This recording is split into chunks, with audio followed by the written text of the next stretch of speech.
Hello dear students. आज अपन topic लेकर आए हैं केंद्रीय बैंक तथा व्यापारिक बैंक में अंतर, अर्थात difference between central bank and commercial bank. जैसा कि आप जानते हैं कि भारत का केंद्रीय बैंक है वो आरबीआई है, अर्थात रिजर्व बैंक ऑफ इंडिया, यानी भारतीय रिजर्व बैंक, जिसकी स्थापना 1934 में हुई थी और 1949 में उसका राष्ट्रीयकरण किया गया था। जैसे अपन बात करें कि अमेरिका का रिजर्व बैंक है वो फेडरल रिजर्व बैंक है, तो हर देश का अपना एक केंद्रीय बैंक होता है और उस केंद्रीय बैंक का मतलब ये होता है कि देश का सर्वोच्च बैंक होता है केंद्रीय बैंक का मतलब। और उसका मुख्य कार्य होता है कि मौद्रिक और बैंकिंग प्रणाली को सुचारू रूप से चलाना होता है, यानी जिसके अंतर्गत वो मुद्रा की पूर्ति और साख को नियंत्रित करने का कार्य करता है, जिससे कि आर्थिक विकास, एक देश में आर्थिक विकास तीव्र गति से हो सके। इन्हीं बातों को ध्यान में रखते हुए अपन बात, और व्यापारिक बैंक जैसे अपन आप जानते हैं कि व्यापारिक बैंक वो बैंक होते हैं जो लाभ कमाने के उद्देश्य से कार्य करते हैं और इसी के लिए जनता की जमा को स्वीकार करते हैं तथा उन्हें आवश्यकता होने पर लोन प्रदान करते हैं।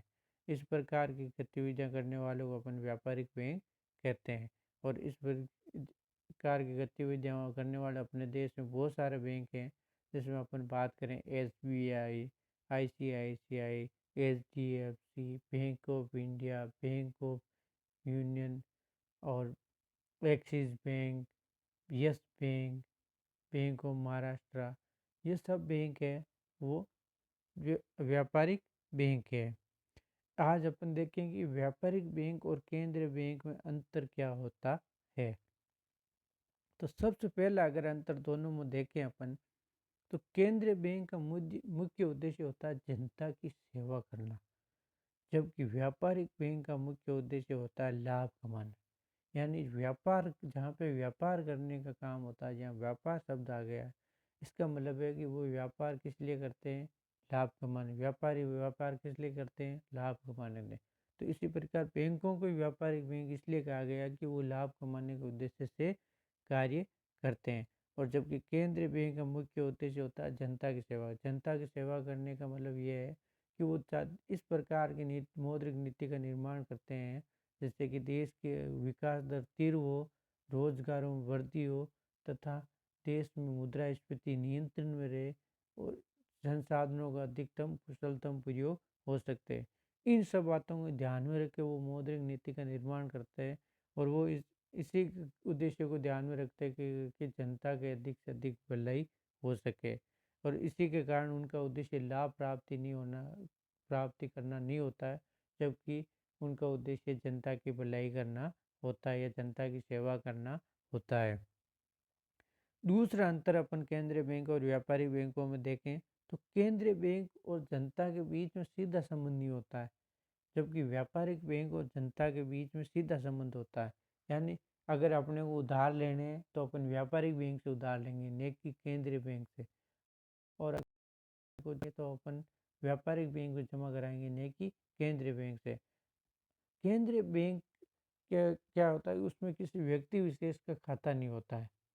उसमें अपने को जमा जो केंद्रीय बैंक अगर मान लो कुछ स्कीम के तहत रुपए पहुंचाने भी है या कुछ लोगों को मदद भी करनी है सरकार के दिए गए निर्देश अनुसार, तो वो व्यापारिक बैंक के माध्यम से करेंगे। केंद्रीय बैंक में डायरेक्ट किसी का भी खाता या सीधा लिंक किसी के साथ नहीं होता है, यानी आम जन का सीधा लेन देन है वो केंद्रीय बैंक के साथ नहीं होता है।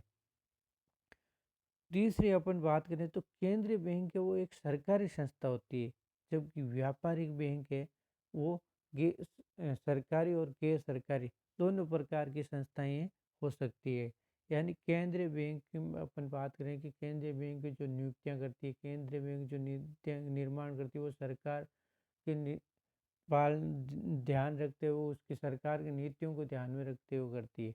जबकि व्यापारिक बैंक भी सरकार की नीतियों को ध्यान में रखते हुए करते हैं, लेकिन व्यापारिक बैंक का स्वामित्व सरकार भी हो सकती है और गैर सरकारी व्यक्ति भी हो सकते हैं। जैसे बात करें अपन SDFC, ICICI, एक्सिस बैंक, ये क्या है? ये सब एक प्राइवेट बैंक है। जबकि स्टैंडर्ड चार्टर्ड बैंक ये एक विदेशी बैंक है। तो जबकि भारतीय जैसे आप SBI, bank of India, bank of Punjab, Punjab national bank, ये सब क्या है? ये बैंक है, यानी इनका सबका स्वामित्व है सरकार का। सरकारी बैंक का मतलब ये है कि जिसमें सरकार की हिस्सेदारी 51% से ज़्यादा होती है, वो सरकारी बैंक है। यानी और जो इनकी राष्ट्रीयकृत बैंक है तो अपन, और जिनकी हिस्सेदारी 51% से कम है सरकार की अगर, तो उनको अपन वो निजी बैंक कहेंगे। और जिनको हो सकता है कि पूर्णतः ही जैसे HDFC और पूर्णतः ही निजी बैंक हो सकते हैं। चौथा, अगर अपन बात करें इन दोनों में अंतर की, तो वो ये है कि केंद्रीय बैंक व्यापारिक बैंकों से प्रतियोगिता नहीं करते हैं, बल्कि वे बैंकों के बैंक और अंतिम ऋणदाता का काम करते हैं।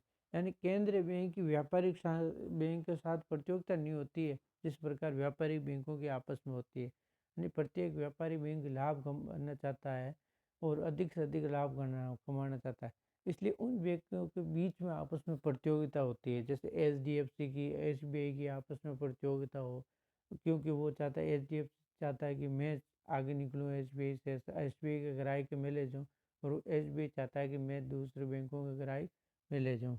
तो इस प्रकार उन बैंकों में प्रतियोगिता होती है, लेकिन उन बैंकों की कभी भी केंद्रीय बैंक के साथ प्रतियोगिता नहीं होती, क्योंकि केंद्रीय बैंक अगर किसी बैंक को रुपयों की ज़रूरत है, लोन की ज़रूरत है, तो वो केंद्रीय बैंक प्रदान करता है। और अगर मान लो उनके रुपये जमा करें, एक्स्ट्रा रुपये जमा भी होते हैं, तो वो केंद्रीय बैंक, यानी लोन भी केंद्रीय बैंक से मिलता है और जमा भी उनका केंद्रीय बैंक में होता है। यानी बैंकों का बैंक हो गया। और अंतिम ऋणदाता का मतलब ये है कि केंद्रीय बैंक जरूरत पड़ने पर उन्हें रुपये प्रदान करता है। यानी संकट के काल में जो अंतिम संकट ऋण, अंतिम ऋणदाता का मतलब जो संकट के समय काम है। और अंतिम जब केंद्र किसी भी व्यापारी बैंक को कोई रुपए नहीं देने वाला होता है, उस समय केंद्रीय बैंक ऋण देता है, यानी वो अंतिम ऋणदाता होता है वो बैंकों के लिए। जैसे अपन उदाहरण के रूप में बताएं, 2000 के आसपास ICICI बैंक के संबंध में ऐसी खबर उड़ी थी कि ये दिवालिया होने वाली, तो सभी लोग अपने रुपए लगाने के लिए लाइन लगा ली। तो बैंकों ने ट्रकों के माध्यम से रुपए भेज के लोगों को बताया कि भाई ये दिवालिया नहीं होने वाली, ये एक अफवाह है, आपके रुपये सुरक्षित हैं। इसी प्रकार अब और वर्तमान अपन बात करें तो बैंक ऑफ महाराष्ट्र के संबंध में ऐसा हुआ कि लोगों को कि ये दिवालिया होने वाला है, तो उस समय भी केंद्रीय बैंक ने उनके पास रुपए पहुंचाए। तो ये अपने को देखता है कि ये अंतिम ऋणदाता के रूप में काम कर, संकट के समय अंतिम ऋणदाता के रूप में केंद्रीय बैंक कार्य करता है।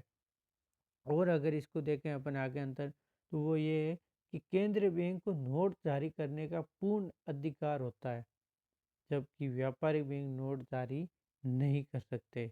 यानी नोट जारी सिर्फ और सिर्फ कौन कर सकता है? केंद्रीय बैंक, उसको एक का अधिकार है, दूसरे बैंक कोई भी नोट जारी नहीं।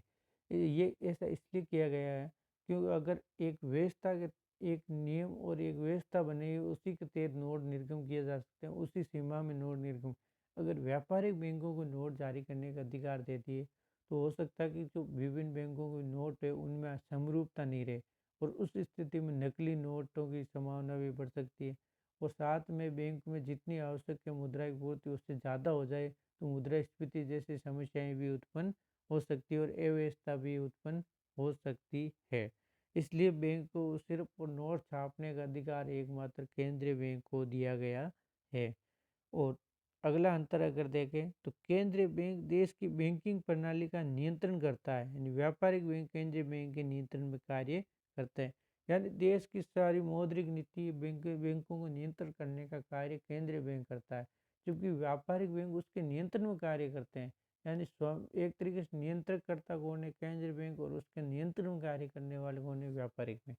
यानी देश के सब मौद्रिक नीतियों को बनाते समय व्यापारिक बैंकों को कि साख कितना विस्तार कर सकते हैं, किस उद्योग में मतलब किस क्षेत्र में कितना कर सकते हैं, ये सब नियंत्रण का कार्य है वो केंद्रीय बैंक करता है। और उसी सीमा के अंतर्गत ही केंद्रीय बैंक अपना लेन देन कर सकते हैं, लोन प्रदान तथा साख विस्तार कर सकते हैं।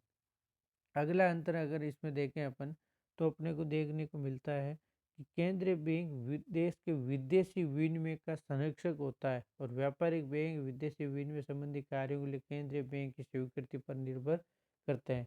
यानी जितना भी अपन फॉरेन से रुपए कमाते हैं, ला लेके आते हैं कमा के, चाहे या वस्तु बेच के अपन, वो सारा का सारा केंद्रीय बैंक के पास जमा कराना होता है। क्योंकि अपन एक देश, अपनी देश की सीमा के अंतर्गत अपन फॉरेन विदेशी मुद्रा का प्रयोग नहीं कर सकते हैं, उसको अपना जमा कराना उत्तरदायित्व है। इसलिए जैसे भी आयातक हो, जैसे वो वस्तु आयात करने वाला क्या कहलाता है, आयातक, तो उसको विदेशों को भुगतान करने के लिए केंद्रीय बैंक से वो विदेशी मुद्रा लेगा, और जो निर्यात करता है वो केंद्रीय बैंक विदेशी मुद्रा देगा।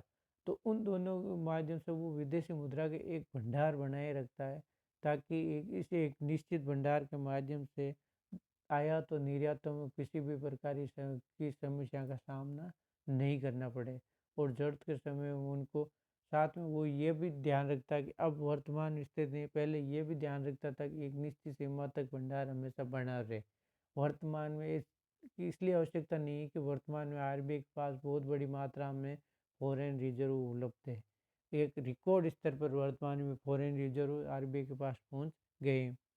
कुछ व्यापारिक बैंक है वो भी विदेशी भंडार को अपने पास, विदेशी मुद्रा को अपने पास रखते हैं, लेन देन का कार्य करते हैं, अपने पास रखते हैं, और उनको स्वीकृति वो केंद्रीय बैंक ने दी है कि हाँ आप है ये इकट्ठा कीजिए और आप हमें जमा करा दीजिए, आप लोगों को लेन देन के रूप में काम कीजिए, और इससे ज़्यादा हो जाए तो ये हमें जमा करा दीजिए। इस प्रकार की सुविधाएं ज़्यादातर एयरपोर्ट और जो समुद्र सीमा है वहाँ पे अपने को देखने को, मतलब तट पे देखने को मिलती, जहाँ पे अपने समुद्री बंदरगाह है या अपने एयरपोर्ट बना रखे हैं, जहाँ पे विदेशी उड़ानें आती जाती है या समुद्री वाहन आते जाते हैं, वहीं पे अपन ये मतलब जहाज जैसे, तो वहीं पे अपन ये सुविधाएं दी गई है। और यहाँ पे कुछ बैंकों को भी दे रखा है कि हाँ यहाँ अपने कार्यालय खोल के आप रुपए देने और लेने का कार्य कर सकते हैं।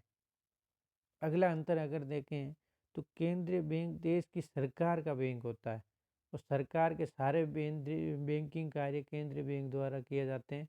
और व्यापारिक बैंक सरकार के कार्यों के लिए केंद्रीय बैंक के प्रतिनिधि के रूप में काम करते हैं। यानी सरकार का जो खाता होता है वो केंद्रीय बैंक में होता है।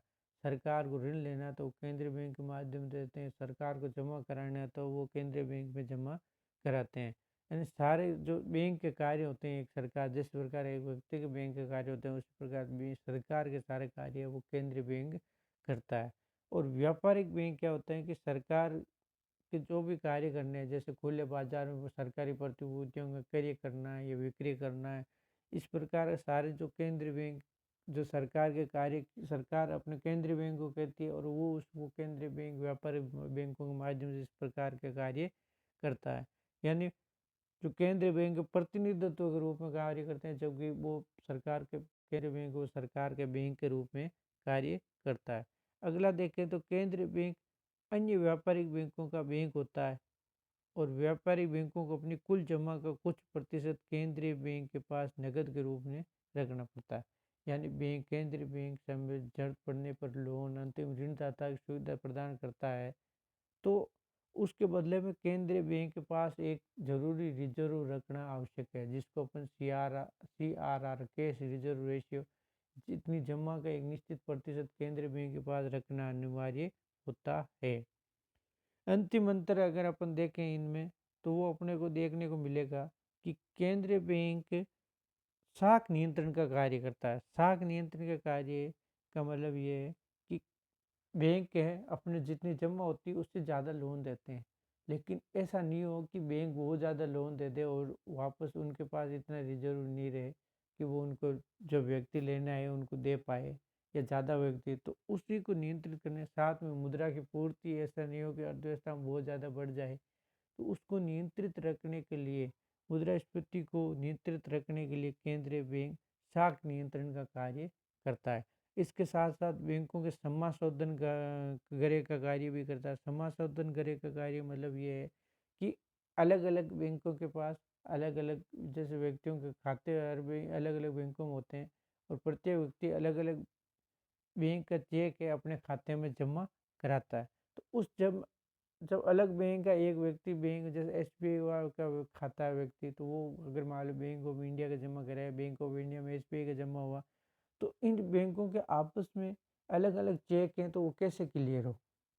तो उसके लिए बैंक ने क्या किया कि एक जगह इकट्ठा हो, शाम के समय इतने बजे सब एक जगह इकट्ठा हो, और आपस में सभी व्यक्ति जितने बैंक है कि इसका चेक इतने रुपए जित वो आपस में लेन देन के इस प्रकार कर लेते हैं कि भाई जितना भी क्लियरेंस है, यानी जो भी, जैसे मैं एसबीआई को 10,000 रुपये का बैंक ऑफ इंडिया का चेक है, और बैंक ऑफ इंडिया का 12,000 का चेक है, तो 2,000 रुपये एसबीआई के वो बैंक ऑफ इंडिया का दे देगा कि हाँ ये दोनों व्यक्ति, ये व्यक्ति मेरा है और इसका चेक सही है, वो ऐसा करके आपस में रुपए ट्रांस, मतलब ऐसे क्लियरेंस की सुविधा, जिसको सम्मा शोधन गृह कार्य कहा जाता है, यानी क्लियरेंस हाउस कहा जाता है, इस प्रकार की भी सुविधा प्रदान करता है। और जो व्यापारिक बैंक होते हैं वो बैंक के प्रतिनिधित्व रूप में, यानी केंद्रीय बैंक ये कहता है कि भाई किसी बैंक को भी दे सकता है, कि जैसे छोटे स्थानों पर, जैसे जहाँ पे आरबीआई नहीं है, वहाँ पे एसबीआई ये कार्य करता है, समाशोधन का है। तो इस प्रकार के कार्य है, जिससे कि बैंकों के आपस में लेन देन में और आपस में जो चेकों का क्लियरेंस करने में इस प्रकार की सुविधाएं हैं वो केंद्रीय बैंक द्वारा प्रदान की जाती है। तो ये अपने मोटे मोटे बैंक और व्यापारिक बैंक में अपन अंतर पड़ा है। Okay, thank you.